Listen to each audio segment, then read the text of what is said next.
मोक्षमार्गस्य नेतारं वेत्तारं कर्मभूव्रताम् ज्ञातारं विश्वतत्त्वानां वन्दे तद्गुणलब्धये वन्दे तद्गुणलब्धये। मोक्षमार्ग के नेता एवं कर्म पर्वतों के भेदक और विश्व के सब तत्वों के ज्ञायक चेतन संवेदक सद्गुण आप समान प्राप्त हो यही भावना पाकर देव विनय पूर्वक करूं वंदना बारंबार जिनेश्वर देव बारंबार जिनेश्वर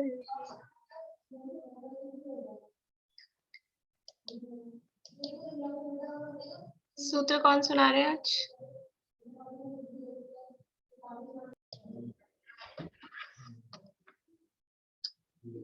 होमवर्क करके आए हैं सभी लोग? ठीक है। क्या था होमवर्क में?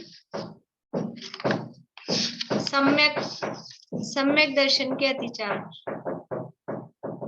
सम्यक दर्शन के अतिचार बताइए। हैंड रेस किसी को भी नहीं करना है। कोई प्रश्न होगा तो ही हैंड रेस करिए, नहीं तो मैं प्रश्न तो सबसे पूछने वाली हूँ, इसलिए हैंड रेस करने की जरूरत नहीं है। सम्यक दर्शन के अतिचार बोली सुधा जी।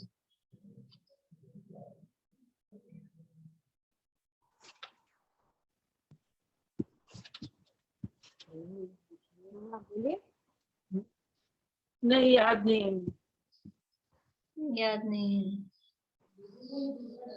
रजनी जी। शंका कांक्षा विचिकित्सा अन्य दृष्टि प्रशंसा संस्वा सम्यक दृष्टि रतिचारः। शंका आकांक्षा विचिकित्सा अन्य दृष्टि प्रशंसा और अन्य दृष्टि संस्वा, ये 5 सम्यक दर्शन के अतिचार। शंका मतलब मुझे शंका हो रही है दूध में मैंने चीनी डाली कि नहीं डाली, तो ये मेरे सम्यक दर्शन का अतिचार हो जाएगा। तो फिर किस में जो प्रयोजनभूत तत्वों में जो वीरेंद्र देव द्वारा बताए हुए प्रयोजनभूत तत्व हैं उनमें शंका होना। हाँ, प्रयोजनभूत तो क्या, लेकिन मतलब जिन भगवान द्वारा बताई गई जो भी कोई बात है उनमें कुछ शंका हो जाना, उसका नाम शंका नाम का अतिचार है। ठीक है। कांक्षा किसकी? मतलब कि भोगों की आकांक्षा करना। शब्द तो है शंका कांक्षा, लेकिन जैन भगवान द्वारा बताए हुए कुछ तत्व में शंका होना, या वस्तु स्वरूप के संबंध में किसी प्रकरण में, जिनवाणी के किसी प्रकरण में शंका हो जाना, फिर भोगों की कोई अभिलाषा हो जाना, ये कांक्षा। ऐसा बोलिए आगे। विचिकित्सा मतलब जो मुनि वगैरह हैं जो सम्यक इसमें लगे हुए हैं मोक्ष मार्ग में, उनको देखकर ग्लानि करना, उनके मलिन शरीर को देखकर ग्लानि करना। और शंका कांक्षा अन्य दृष्टि प्रशंसा मतलब जो अन्य मत वाले हैं उनकी प्रशंसा करना, मन से उनकी प्रशंसा करना, मिथ्या दृष्टियों की। और अन्य दृष्टि संस्वा उनकी वाणी से प्रशंसा करना। ठीक है, बढ़िया। अन्य मत वाले हैं। ठीक है। अचौर्याणु व्रत के अतिचार। अचौर्याणु व्रत के अतिचार।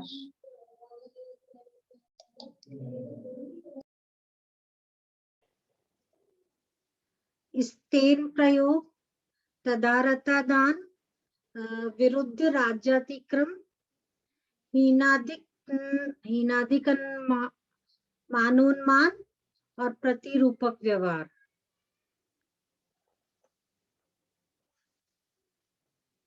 आवाज नहीं आ रही। स्तेन प्रयोग किसे कहते हैं? बोलिए सरोज आंटी। चोरी की प्रेरणा देना और चोरी करवाना और उसके अनुमोदन करना। चोरी की प्रेरणा देना और चोरी और की करवाना और वस्तु को अनुमोदना यूज में करना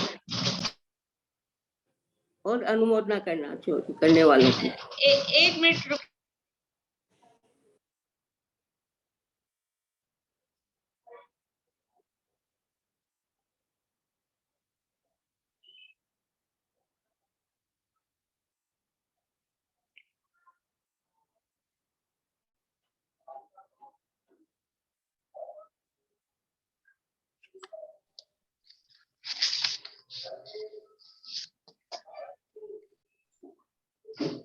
प्रतिरूपक व्यवहार का क्या अर्थ है? प्रतिरूपक व्यवहार।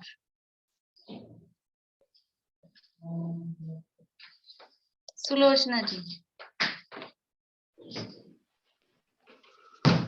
जाली नोट छापना या खरी खोटी वस्तुओं को मिला करके बेचना।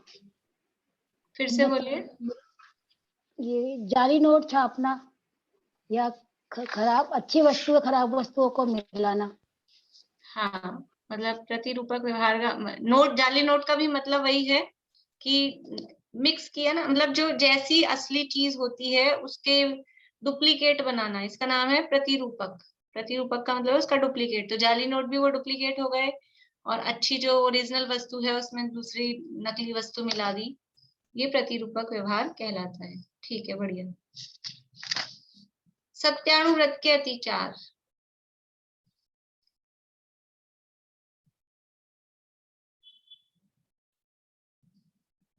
चमेली आंटी।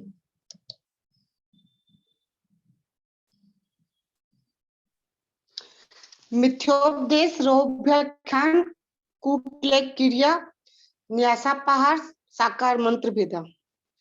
बढ़िया। रहोव्याख्यान का क्या अर्थ है? रहोव्याख्यान का क्या अर्थ है? मीना चाची।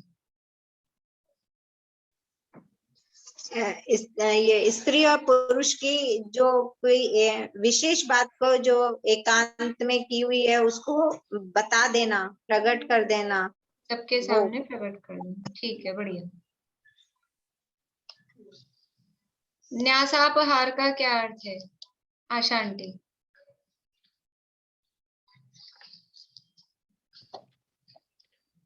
मतलब किसी के विश्वास के घात कर देना। कोई आपको चीज दे के गया है, उसको कम याद रह गई तो कम दे देना और उसको पूरी नहीं देना और बताना भी नहीं। बढ़िया। धरोहर की वस्तु को न्यास का मतलब विश्वास। हाँ, न्यास का मतलब है विश्वास। बढ़िया। अहिंसाणुव्रत के अतिचार। अहिंसाणुव्रत के अतिचार। बोलिए आंटी। बंद बद्ध छेदाति भारारोपणान पान निरोधा। बंद बद्ध माने 5 हो गए। बंद बद्ध छेद, भारारोपण, अति भारारोपण और अन्न पान निरोध। बढ़िया। वध का क्या अर्थ है? वध। अंकल बोलिए। वध का मतलब मारना। मारना मतलब जान, किसको जबरदस्ती, जैसे पशु वगैरह होते हैं उनको मारना। बंद करने का मतलब बंद करना। वध का मतलब मारना। मारने का मतलब पूछो। मारने का मतलब जान से मारना या कैसे मारना? यहाँ तो जान से मारना तो नहीं है, मारना ही है। हाँ, मतलब लाठी डंडे से, ऐसे लाठी हाथ डंडे से से मारना। उनसे पिटाई करना अर्थ उसमें। मारना मतलब उसमें पीटना। ठीक है, बढ़िया। ब्रह्मचर्याणुव्रत के अतिचार। रेणु जी।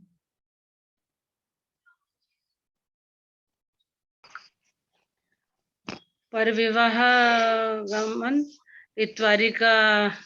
परविवाह गमन नहीं, परविवाह करण। परविवाह करण इत्वादि का गमन और परिग्रहिता और ग्रहिता का गमनागमन, अनंग क्रिया क्रीड़ा और 5वां याद नहीं है मुझे। चलिए, कामा। ठीक है, कौन बताएंगे? और बेला जी। पर विवाह करने परिगृहीत गमनानां क्रीड़ा काम तीव्र विनिवेश। बढ़िया। पर विवाह कर, बताऊं, एक्सप्लेन करूं? हाँ हाँ, बताओ। पर विवाह करण अपरिगृहीत ईश्वरिका गमन अनंग क्रीड़ा और काम तीव्र विनिवेश। बहुत बढ़िया। इत्वरिका किसे कहते हैं? इत्वरिका किसे कहते हैं? बोली पालू। व्यभिचारिणी स्त्री को इत्वरिका कहते हैं। व्यभिचारिणी स्त्री को इत्वरिका कहते हैं। परिग्रह परिमाण अनुव्रत के अतिचार।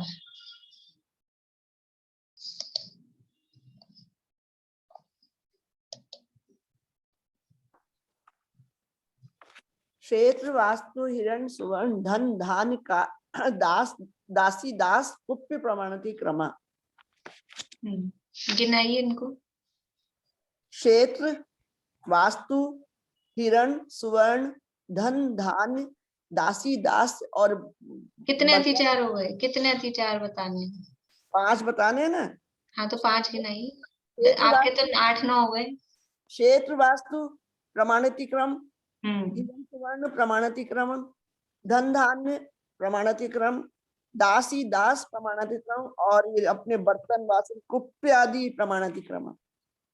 ठीक, बढ़िया। वैसे मैं देख रही हूँ काफी लोग देख देख के भी बोल रहे हैं। कोई बात नहीं, बोल रहे हैं तो अपने कानों से सुन भी रहे हैं। कुछ तो याद हो ही जाएगा, नहीं किया हो तो। पर ये आपका ओरल टेस्ट चल रहा है, देख के नहीं बोलना है, याद करके बैठना है, ठीक है ना? चलिए, ठीक है। फिर पूछेंगे, थोड़ा सा पढ़ लेते हैं अपन, बाद में फिर कल पूछूंगी मैं। और ये तो कल ये इसमें से भी पूछूंगी, और उसके बाद में गुण व्रत के 3, दिग्व्रत, देशव्रत और अनर्थ दंड, ये 3, यानी सूत्र 30, 31 और 32।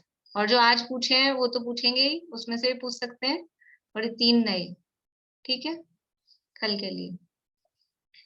अभी अपनी चर्चा अपने को करनी है, जो शिक्षा व्रतों में अतिचार अपने चल रहे थे, उसमें अंतिम शिक्षा व्रत है अतिथि समविभाग। अतिथि समविभाग व्रत किसे कहते हैं? दीपिका जी।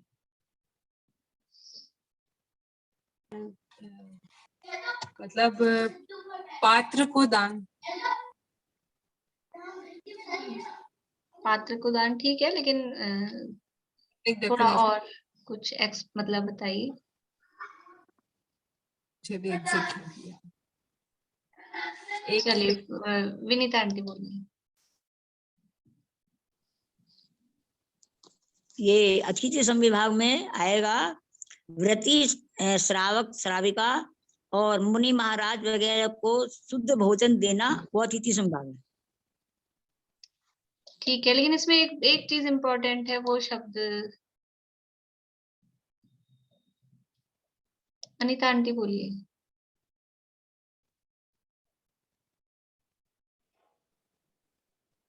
चतुर्विधि संघ को अपने बनाए हुए भोजन में से ही उनको भोजन देना, ये अतिथि समविभाग। हाँ, बढ़िया।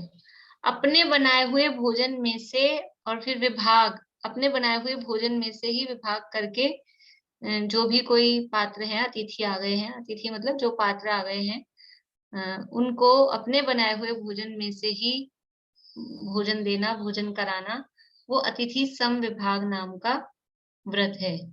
अपने बना मतलब खाली भोजन कराना, पात्रों को भोजन कराना, हमने इनविटेशन देके बुलाया है, वो तो हमने बुलाया है, लेकिन अपने बनाए हुए भोजन में से ही विभाजन करके, और फिर कोई चतुर्विध संघ में से मुनियारिका, शावक, शाविका, कोई भी हमें यदि उपलब्ध होते हैं, तो उसमें से उनको भोजन कराना वो अतिथि समविभाग व्रत कहलाता है। तो अब इसमें क्या दोष, अतिचार मतलब कुछ ना कुछ गड़बड़ हो रही है, तो वो क्या गड़बड़ हो सकती है उसमें, उसकी चर्चा यहाँ कर रहे हैं। सूत्र नंबर है 36, 36 नंबर का सूत्र है, पेज नंबर है 285, 285 नंबर का पेज है, देखिए। बोलिएगा कौन?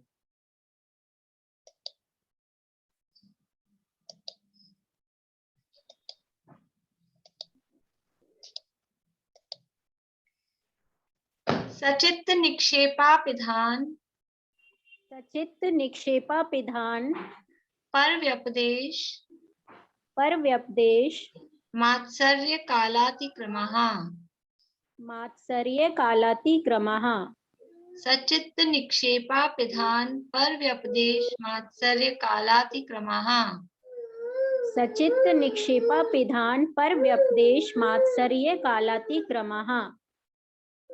देखिए जो शब्द है, शब्द देख लेते हैं पहले अपन। सचित्त निक्षेप, और फिर पा लिख रहा है, पा में से अ निकलेगा, सचित्त निक्षेप और सचित्त अपिधान। सचित्त शब्द है, ये कॉमन है, दो के साथ में लगेगा। फिर है निक्षेप पापिधान, ऐसा शब्द है, सचित्त निक्षेपापिधान। तो इसमें से ये जो है यहाँ से अ निकल जाएगा, तो ये बन जाएगा अपिधान। सचित्त निक्षेप, ये पहला अतिचार हुआ, सचित्त निक्षेप। और फिर दूसरा क्या है, ये सचित्त शब्द है, ये इस निक्षेप के साथ भी लगेगा, अपिधान के साथ भी लगेगा, इसके साथ भी और इसके साथ भी। तो ये बना सचित्त निक्षेप, और दूसरा बनेगा सचित्त अपिधान। ये दो हो गए, सचित्त निक्षेपापिधान। फिर है पर व्यपदेश, ये सीधा सीधा शब्द है तीसरा, पर व्यपदेश, पर व्यपदेश। चौथा है मात्सर्य, ये भी, इसमें भी कोई संधि नहीं है, मात्सर्य ही शब्द है, मात्सर्य। और पांचवा है कालातिक्रम, पांचवा है कालातिक्रम। अतिक्रम का मतलब होता है उल्लंघन करना, ऐसे पीछे भी व्यतिक्रम वगैरह शब्द आए थे। अतिक्रम का अर्थ होता है उल्लंघन करना, और यह है कालातिक्रम, काल का उल्लंघन। सचित्त निक्षेप, सचित्त अपिधान, पर व्यपदेश, मात्सर्य और कालातिक्रम, ये 5 अतिचार हैं। लेकिन सूत्र में, क्योंकि सूत्र है तो शॉर्ट में बताए गए हैं, तो सचित्त शब्द 2 बार नहीं लिख के एक ही बार लिखा है। सचित्त निक्षेपापिधान पर व्यपदेश मात्सर्य कालातिक्रमः, सचित्त निक्षेपापिधान पर व्यपदेश मात्सर्य कालातिक्रमः। ये 5 अतिचार अतिथि समविभाग व्रत के बताए हैं। सचित्त निक्षेप, सचित्त निक्षेप का क्या अर्थ है? सचित्त कल भी शब्द आया था अपने, यहाँ सचित्त संबंध सम्मिश्र, ये कल भी इसमें शब्द आए थे। अब है सचित्त पे निक्षेप, यानी सचित्त पे रखा हुआ। देखिए अर्थ देखते हैं, पेज नंबर है 287 पे।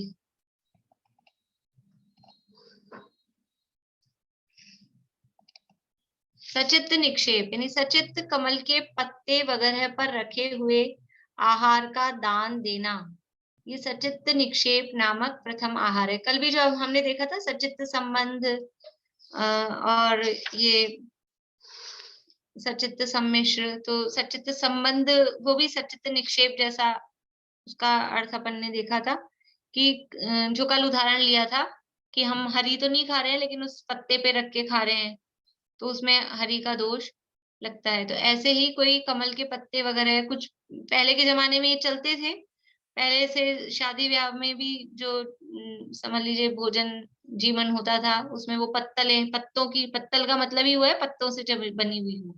अब सब कागज वगैरह की आने लग गई है, थर्मोकॉल की आने लग गई है, तो वो जो पत्तों की वो पत्तल बनती थी, वो बनती है सूखे पत्तों की, यानी जो यूज में यदि हम लेंगे तो सूखे पत्तों की हो तो चल भी जाए, लेकिन हम जो पत्तलें आती हैं वो सूखे की नहीं होती हैं, वो उनमें गीलापन, वो गीले को ही आप कभी किसी ने ध्यान दिया हो तो उसको जो बनाते हैं ना, वो उसी की डंठल जो होती है उस डंठल से ही ज्वाइन कर करके, दोना भी पत्तल भी उसी से ज्वाइन करके बनाते हैं।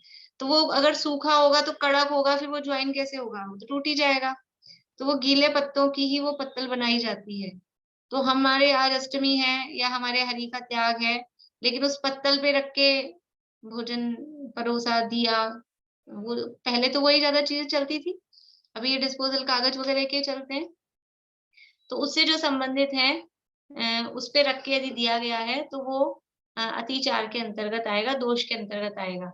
अभी भी जो त्यागी व्रती होते हैं, जैसे वो प्लास्टिक आदि के या ये जो डिस्पोजेबल होते हैं, डिस्पोजेबल के त्यागी तो बिना व्रती जो व्रती नहीं है, वो भी हम जैसे लोगों को भी होना भी चाहिए, होते भी है बहुत से लोग, क्योंकि उस मतलब धार्मिक उससे नहीं, धर्म की दृष्टि से नहीं, एनवायरनमेंट की दृष्टि से लोग उसको यूज नहीं करना चाहते हैं आजकल, क्योंकि उससे बहुत ज्यादा वो समझ लीजिए वो सब फेंकने में जाती हैं, तो उसका वो पॉल्यूशन होता है, वो सब गंदगी होती है।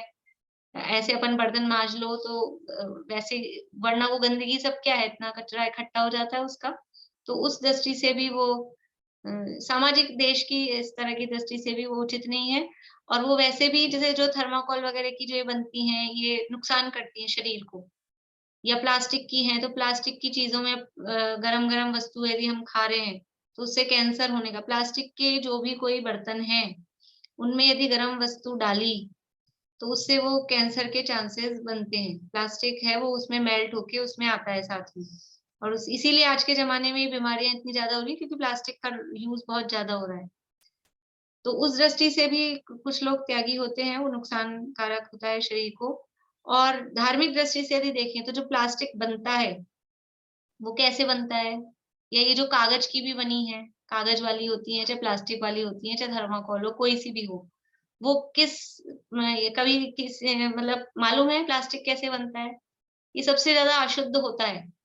जितनी भी ये गंदगी कचरा बीनने वाले लेके जाते हैं ना, वो कचरा उसी को वापस से रिसाइकल करके उसी से प्लास्टिक बनता है, तो महा अशुद्ध होता है। कागज भी इसी तरह से बनता है, कागज की भी जो भी चीजें बन रही है, और थर्माकोल भी इसी तरह की चीज है, वो सब भी मैन मेड कुछ प्रोसेस करके सिंथेटिक चीजें, मतलब कोई केमिकल डाल के या कुछ इस तरह की चीजें डाल के वो बनाई गई है, वो कोई प्राकृतिक वस्तु, कोई धातु नहीं है खाने योग्य। इसलिए वास्तव में वो तो बहुत यानी या तो त्यागी ही होना चाहिए, और त्यागी नहीं हो तो भी इनके प्रयोग से हमको बचना चाहिए, शारीरिक स्वास्थ्य की दृष्टि से भी और धार्मिक दृष्टि से भी वो अशुद्ध है। तो आज के जमाने में ये चल गया, तो पुराने जमाने में वो पत्ते-वत्ते वो चीजें चलती थी। अभी वो तो जमाना नहीं रहा, कौन पत्तल ही नहीं मिलती है, ना कोई कमल का पत्ता मिलने वाला है। तो आज के जमाने के हिसाब से हम बात करें कि हमारे घर में महाराज हैं या कोई त्यागी व्रती आए हैं, और हमने क्या किया, वो कागज की प्लेट थी, डिस्पोजेबल थी, उसमें सामान रख-रख के उससे परोस दिया, प्लास्टिक के बर्तनों में रख के परोस दिया। तो ये सचित निक्षेप हो गया। यद्यपि वो ऐसे डायरेक्टली हरी वनस्पति नहीं दिख रही है, लेकिन वो अशुद्ध है ना, तो इसके अंतर्गत इसको भी ले लेंगे। यहाँ लास्ट में भी कहेंगे, इस मतलब यहाँ तो नहीं कहा है, अन्य टीकाओं में कहा है कि 5-5 गिनाए हैं। ये 5-5 अतिचार नहीं समझना, अतिचार तो इससे रिलेटेड जो भी हो सकते हैं, आप कितने गिनाएंगे, जो भी कोई आप गड़बड़ कर रहे हो वो सब अतिचार है, तो कितने गिनाए, 5-5 ही भारी पड़ रहे हैं, 70 हो गए हैं 5-5 करके, वही याद करना अपने को भारी पड़ेगा, तो कितने सारे गिनाए। तो ये जितनी भी ये जो चीजें हैं, जो धातु के बर्तन नहीं है, प्लास्टिक के हैं, कागज के हैं, और जो भी तरह के ये बर्तन यदि हम यूज में लेते हैं, यानी त्यागी व्रतियों का तो इतना तक है कि यदि अपने बर्तन पे स्टिकर लगा हुआ है, हमारा डब्बा है स्टील का है, उसमें हमने रखा है सामान, लेकिन उसपे स्टिकर लगा हुआ है, तो भी वो उस बर्तन में रखी हुई वस्तु को यूज में नहीं लेंगे, क्योंकि वो स्टिकर कैसे चिपका है कि वो गोंद से चिपका है, किसी भी तरह का गोंद मतलब चिपकाने वाला जो भी पदार्थ लगाया गया है, वो अशुद्ध होता है। तो कोई भी नया बर्तन हम काम में लेते हैं तो सबसे पहले उसका स्टिकर हमको उतार देना चाहिए, वो हल्का सा उसको गर्म करो तो 1 सेकंड में वो निकल जाता है, उसको किनारे पे बिल्कुल इजीली निकल जाता है। वो गोंद उस पे नहीं लगी रहनी चाहिए। स्टिकर का मतलब है, स्टिकर हमने उतार लिया फिर भी वो गोंद लगी हुई है, उसको भी अच्छे से स्क्रब करके उसको साफ कर लेना चाहिए। वो गोंद अशुद्ध होती है। तो हमें मालूम ही नहीं है, हमने बना तो लिया सब कुछ शुद्ध, लेकिन हमने ऐसी चीज काम में ले ली, मतलब इस तरह का बर्तन काम में ले लिया जो त्यागी व्रती यानी जिसको यूज में नहीं लेते थे, और फिर हमने वो वाला आहार उनको दिया। वो स्टिकर लगे हुए बर्तन में से, वो तो नहीं देख पाए कि इसमें स्टिकर लग रहा था, हमने दे दिया, तो ये अतिचार किसको लगेगा? ये जो अतिथि संविभाग व्रत के अतिचार हैं किसको लगेंगे? देने वाले को कि लेने वाले को? देने वाले को, क्योंकि उसकी जिम्मेदारी ना, वो सावधानी से, वो खुद यानी गड़बड़ करके बना रहा है, खा रहा है। और अगर उन्होंने देख लिया, लेने वाले ने जो आहार ले रहे हैं, और उन्होंने देख लिया गड़बड़ है और फिर भी वो ले रहे हैं, तो फिर अतिचार किसको लगेगा? फिर दोष किसको? उनको भी लगेगा। इनको तो लग ही रहा है, उनको भी लगेगा। लेकिन यदि उनको ज्ञात नहीं हुआ है और वो ले रहे हैं, तब तो उनको नहीं है, लेकिन देने वाले को तो सावधानी पूर्वक देना चाहिए। तो यह है सचित्त निक्षेप, यानी सचित्त कमल के पत्ते वगैरह पर रखकर जो आहार दिया जाता है वो सचित्त निक्षेप है। दूसरा है सचित्त अपिधान। सचित्त अपिधान, अपिधान का मतलब है ढकना। सचित्त से ढका हुआ है, सचित्त पे रखा नहीं है। देखो, एक तो है नीचे वो सचित्त मतलब अशुद्ध वस्तु थी और उसके ऊपर वो भोज्य सामग्री रखी, पहला तो ये था।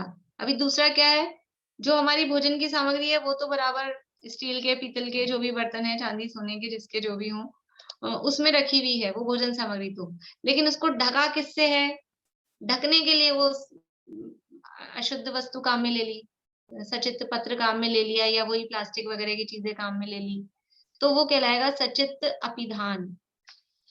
सचित्त पत्ते वगैरह से ढके हुए आहार को देना, ये सचित्त अपिधान नाम का ये दूसरा अतिचार है। यानी ढक्कन वगैरह भी वो बराबर, जो हमारे धातु के बर्तन ही मुख्य रूप से, कांच शुद्ध होता है कि नहीं? कांच की जार, बर्निया, वो भी अशुद्ध है। स्वास्थ्य की दृष्टि से फिर भी उसको ठीक बताते हैं, प्लास्टिक की जगह कांच के काम में लो, लेकिन वो कांच भी जो बनता है, ग्लास फैक्ट्री है जयपुर में, वो ये सब अशुद्ध तरीके से, ये जिन चीजों से बन रहा है वो सब रिसाइकलिंग होती है अशुद्ध वस्तुएं। तो ये त्यागी व्रती इन चीजों को यूज में नहीं लेते, आप देखिएगा। बोलिए दीपिका। लेकिन जब आहार देते हैं तो जो जूस है ना वो कांच के मर्तबान में रख के देते हुए देखा मैंने, तो वो मतलब गलत हुआ।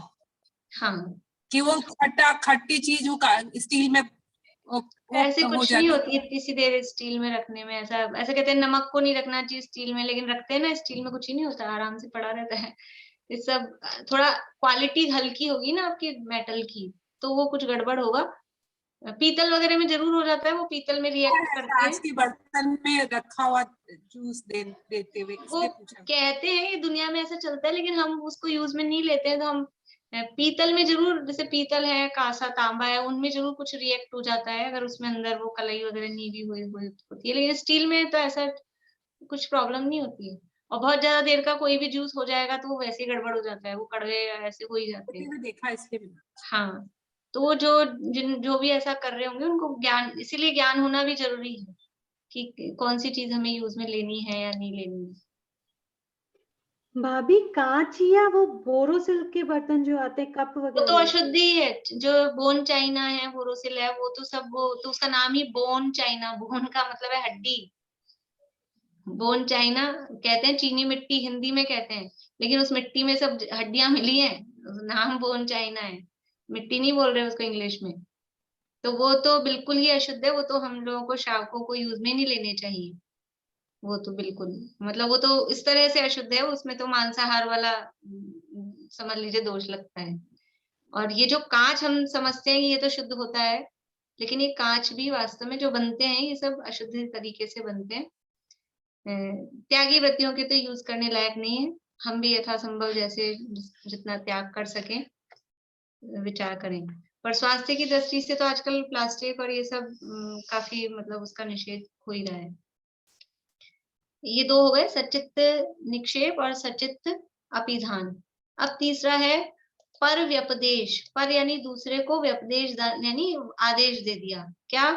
कि कोई हमारे घर आए थे अतिथि, कोई पात्र, त्यागी, व्रती, मुनिराज, कोई भी हमारे घर आए और स्वयं दान न देकर दूसरे से दिला दिया। इसमें 2 पॉइंट है पर व्यपदेश में। एक तो खुद ने नहीं दिया, दूसरे को कह दिया, भाई मैं तो जा रहा हूँ, मुझे तो टाइम नहीं है, देर हो रही है, आप इनको आहार करा देना, ऐसा। तो ये भी अनादर का जैसा भाव हुआ ना। आपका व्रत था अतिथि समविभाग, खुद को देना था और खुद ने ना देकर दूसरों से दिलवा दिया, भाई तुम कर देना ये काम। तो एक तो ये, यद्यपि अनुमोदना है, वो सब है, लेकिन फिर भी वो जो काम खुद को अपने हाथ से करना चाहिए था, वो खुद ने ना करके दूसरे से कराया। अब दूसरा कितनी सावधानी से करेगा? नौकर को कह गए, अब वो नौकर कुछ सचित निक्षेप करेगा कि सचित अभिधान करेगा, वो गड़बड़ करेगा, तो क्या होगा? तो पहला तो ये। और दूसरा है कि दूसरे के द्रव्य को खुद ने दे दिया। दूसरे से कोई वस्तु लाए हम, अपने घर में ये नहीं था और वो आ गए आहार करने, कोई चीज अपने थी नहीं, दूसरे की अड़ोसी से पड़ोसी से जल्दी से ले आए कि आपके यहाँ से दे देना, और फिर वो दिया। तो ये भी पर व्यपदेश नाम का तीसरा अतिचार है कि दान स्वयं न देकर दूसरों से दिलवाना अथवा दूसरे के द्रव्य को स्वयं देना, वो पर व्यपदेश नाम का। अब इसमें बातें आएंगी कई कि वो खुद दे के गया है कि आप दे देना, आपके घर आ गए हैं। बोलिए चमेली आंटी।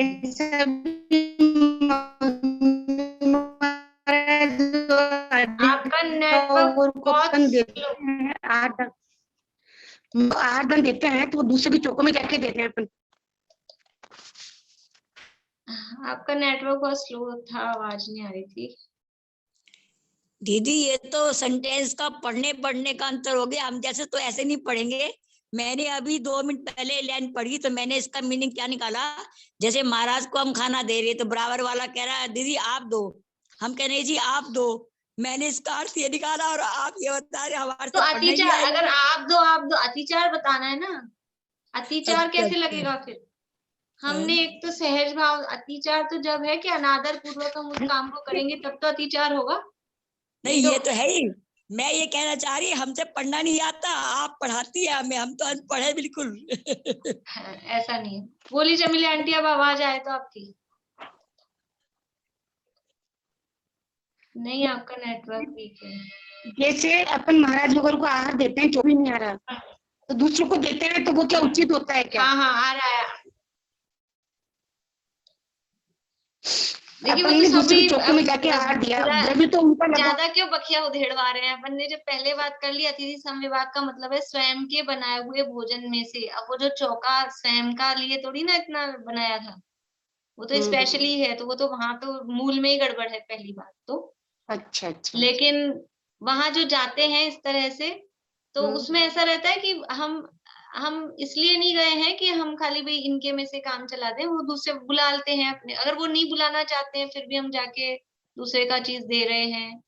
वो अपने को जो भी जानकार होते हैं वो कहते हैं आप आ जाओ, आप भी दे दो, जैसा अभी आंटी कह रहे थे कि एक दूसरे को दिलवाते हैं, तो फिर उसमें वो बात नहीं रहेगी। लेकिन एक तो मतलब इस भावना से कि मेरा नाम हो, दूसरे की चीज है लेकिन मैंने दे दी तो नाम मेरा हो जाए, इन्होंने ये खिलाया, ऐसी अंदर भावना ऐसी खोटी होगी। अतिचार तो तब लगेगा ना, दोष कब लगेगा? जब भावना में गड़बड़ी होगी। और अगर हम सद्भावना पूर्वक एक दूसरे को बुला रहे हैं, कर रहे हैं, कोई खुद आके दे गया है कि मेरी वस्तु भाई आप काम में लेना, मेरे यहाँ ये मर्यादा, ये 8 पैरा घी है, ये आप काम में ले लेना, ऐसा, तो वो एक अलग चीज हो जाती है। लेकिन हम केवल लाए तो दूसरों से और अपना नाम बताकर, अपने नाम बताकर मतलब अपना मान बताने के लिए और उसको दे रहे हैं, वो दोष के खाते में जाएगा। ये हो गया पर व्यपदेश। अब है मात्सर्य। मात्सर्य का अर्थ होता है ईर्ष्या। मात्सर्य मान के अंतर्गत आता है और ईर्ष्या का परिणाम, वो मान का शय के वशीभूत होकर ही ईर्ष्या होती है। हम अपने आप को सुपर समझना चाहते हैं लेकिन दूसरे का मान सम्मान नाम ज्यादा हो रहा है तो हमको उससे ईर्ष्या होती है। तो ये मात्सर्य पूर्वक दान देना मतलब आदर पूर्वक दान नहीं देना। इसमें भी 2 अर्थ ये हैं कि आदर पूर्वक दान नहीं दिया, खुद को घमंड बहुत है, मान कषा खुद की तीव्र है, तो हम सुपर हैं, अब दिया तो ऐसे दिया जैसे कोई दया करके दे दे, ऐसा आदर पूर्वक, सम्मान पूर्वक, बहुमान पूर्वक दान नहीं दिया, ये भी मात्सर्य। और अन्य दातारों से ईर्ष्या करना, यानी दान तो दे रहे हैं, आहार दान तो दे रहे हैं, लेकिन अन्य दाता, हमने क्यों दिया है दान, हमने क्यों महाराज को आहार कराया, क्योंकि है ना कल उसके घर आहार हुआ था, अपना जो भी कंपटीटर है जिससे हम ईर्ष्या रखते हैं, कल उनके घर आहार हुआ था और उन्होंने तो समझ लीजिए मूंगफली खिलाई थी, और अब आज हमारे घर आहार हो रहा है, उन्होंने तो मूंग की दाल का हलवा बनाया था, आज हमारे घर हो रहा है, अब मैं तो बादाम का हलवा, और वो बादाम भी बिल्कुल ऐसे। तो ये हमने क्यों बनाया है बादाम का हलवा, क्यों खिलाया है, कि वो दूसरे दातारों से ईर्ष्या रख के हम, या फिर उसने चौका लगाया तो मैं भी चौका लगाऊं, या उसने आहार कराया है इसलिए अब मेरे को भी अंदर से महाराज को आहार कराने की, या कोई त्यागी वृत्तियों को हमको आहार आदि कराने के वैसे परिणाम नहीं थे, लेकिन क्योंकि ये जो मेरे साथी लोग हैं सब कराते हैं, और ये सब करा के इनका नाम होता है, ये तो कराते हैं, और मैं ही ऐसा दिखूंगा कि मैं आहार नहीं करा रही हूँ, इसलिए अपन भी फिर कराओ। तो ऐसे भाव, ये जो परिणाम होते हैं, बहुत सारी चीजों में इस तरह के भाव होते हैं, क्योंकि सब कर रहे हैं देखा देखी करने की, ये मात्सर्य का परिणाम है। उसमें भी वो जो वास्तविक फल है आहार दान का, अतिथि समविभाग का, वो नहीं लग पाता है, दोष लगता है। बोलिए चित्रा आंटी। मात्सर्य का मतलब जलन हुआ क्या? हाँ, जलन ईर्ष्या, वही वही जल के किया ना, हम दूसरों से जले कि इनके यहाँ तो चौका हो रहा है, अब अंदर से अपने को भाव नहीं थे, लेकिन दूसरों से जलन के कारण, ईर्ष्या के कारण हमने आहार कराया, ये मात्सर्य का परिणाम है। और पांचवा है कालातिक्रम। कालातिक्रम मतलब जो काल है आहार का, अतिथि संविभाग का जो काल है, समय पर आहार न देना, कालातिक्रम, काल का उल्लंघन करना, काल का उल्लंघन करना, जैसे कि एक नॉर्मली जो टाइम होता है आहार का, भोजन का, वो टाइम जनरली 9:30-10 बजे का टाइम रहता है, अपने जो उसके लिए निकलते हैं चर्या के लिए मुनिराज, तो ये टाइम रहता है।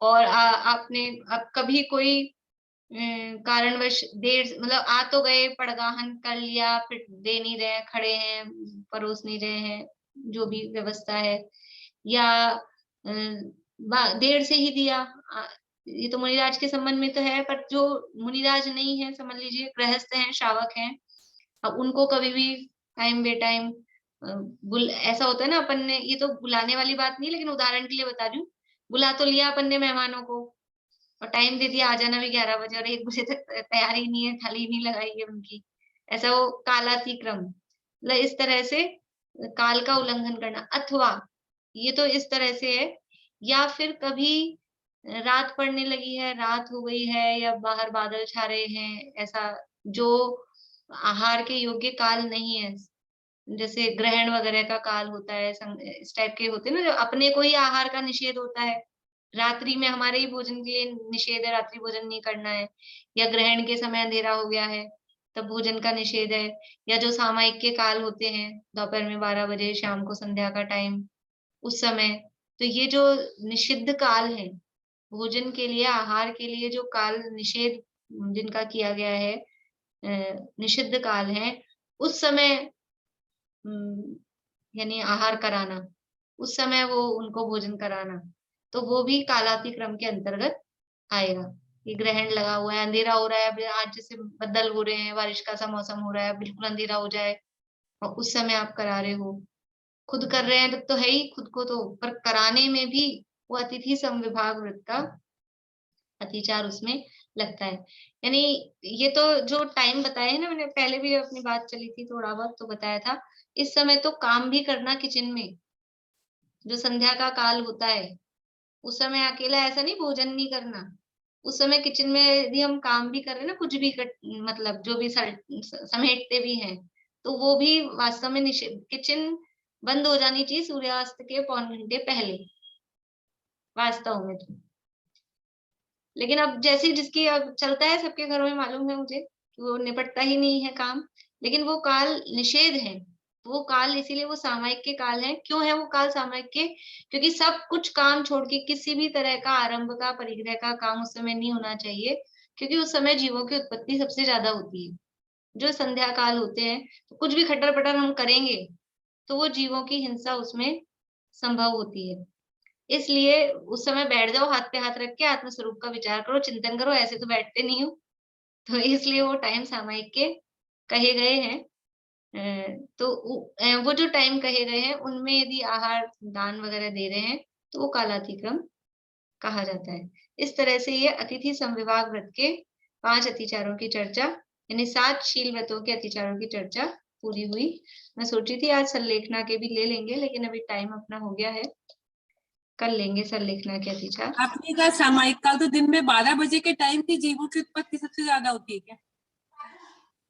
सुबह शाम तो समझ संध्या कालों में कही गई है, वो भी संध्या काल तो है, तो अब हमको समझ नहीं आता है, लेकिन होती होगी उस समय भी, क्योंकि संध्या काल जो होते हैं उनमें जीवों की उत्पत्ति अधिक होती है। ऐसा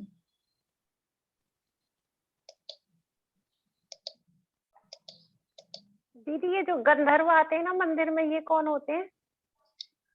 ये तो इनको गंधर्व, एक्चुअल में तो गंधर्व होते हैं व्यंतर जाति के ना,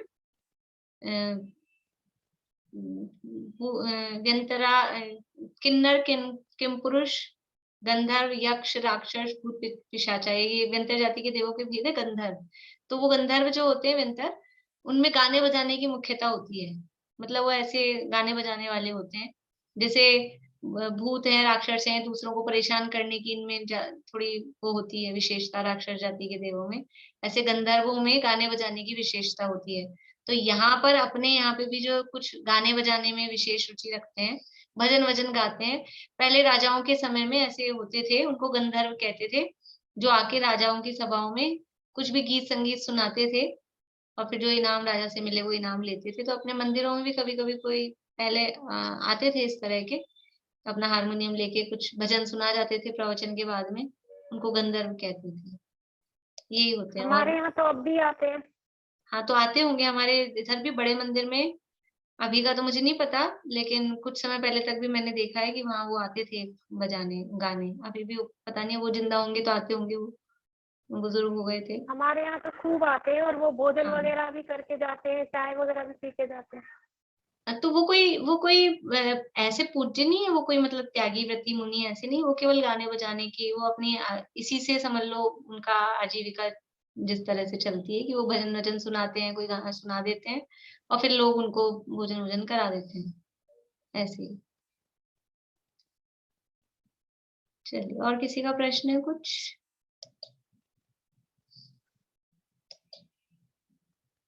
बोलिए पारुल। भाभी, यदि 2-4 मिनट हैं तो मुझे 30 से लेके ये 35 तक के सूत्र एक बार लिखवा दीजिए, मतलब धीरे धीरे प्रोनाउंस कर दीजिए। मैं लिखती ठीक है, मैं बोलती हूँ, और कल मैं ये सूत्र भी बुलवाऊंगी आप लोगों से, और होमवर्क दे दिया है मैंने आप लोगों को। ऊर्ध्वाधस तिर्यक, इसमें शब्द है ऊर्ध्व, अधः और तिर्यक, ये 3 शब्द हैं, उनका संधि बन के बना है। ऊर्ध्वाधस तिर्यक व्यतिक्रम क्षेत्र वृद्धि स्मृत्यंतराधानानि। ऊर्ध्वाधस तिर्यक व्यतिक्रम क्षेत्र वृद्धि स्मृत्यंतराधानानि। आनयन प्रेष्य प्रयोग शब्द रूपानुपात उद्गलक क्षेपः। वैसे यदि किसी को मैं बोल के बता रही हूँ, मतलब मैं मना नहीं कर रही हूँ, लेकिन फिर भी कभी खुद पढ़े और नहीं बोलना आए तो जो नीचे ये दिए हुए हैं ना इनके नाम, अतिचारों के नाम, उससे आप मिलाएंगे तो थोड़ा बहुत सूत्र को पढ़ना फिर आ जाएगा। क्योंकि वो जो शब्द दिए, जैसे आनयन अलग दिख रहा है, फिर प्रेष्य प्रयोग, तो भी अपने को शब्द समझ में आ जाएगा कि क्या शब्द है। आनयन प्रेष्य प्रयोग शब्द रूपानुपात उद्गलक क्षेपः। कंदर्प कौत्कुच्य मौखर्य समीक्षाधिकरण, मौखर्या है इसमें से अ निकलेगा, मौखर्या समीक्षाधिकरणोपभोग, करणों में से उ निकलेगा, मौखर्य असमीक्षाधिकरण उपभोग परिभोग अनर्थक्यानि। उपभोग, परिभोग, अनर्थक्यानि, ये तो अलग अलग शब्द बताए मैंने। सूत्र बोलेंगे पूरा एक साथ। कंदर्प कौत्कुच्य मौखर्या समीक्षाधिकरणोपभोग परिभोगानर्थक्यानि।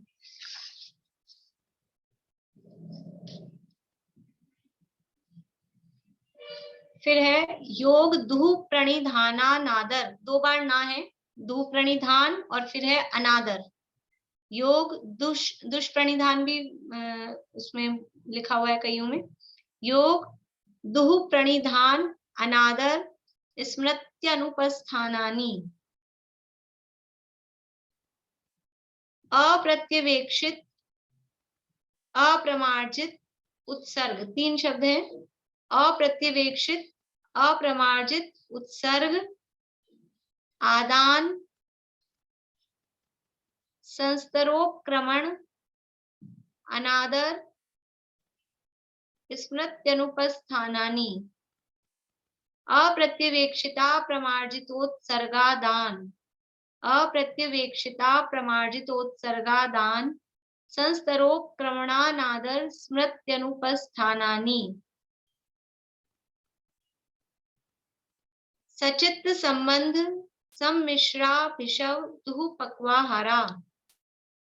सचित्त संबंध सम्मिश्राभिषव दुह पक्वाहारा। इस तरह से ये सूत्रों का उच्चारण हुआ। ठीक है। जिनवाणी स्तुति आज हम पार्श्वनाथ भगवान की वंदना आज से बोलेंगे।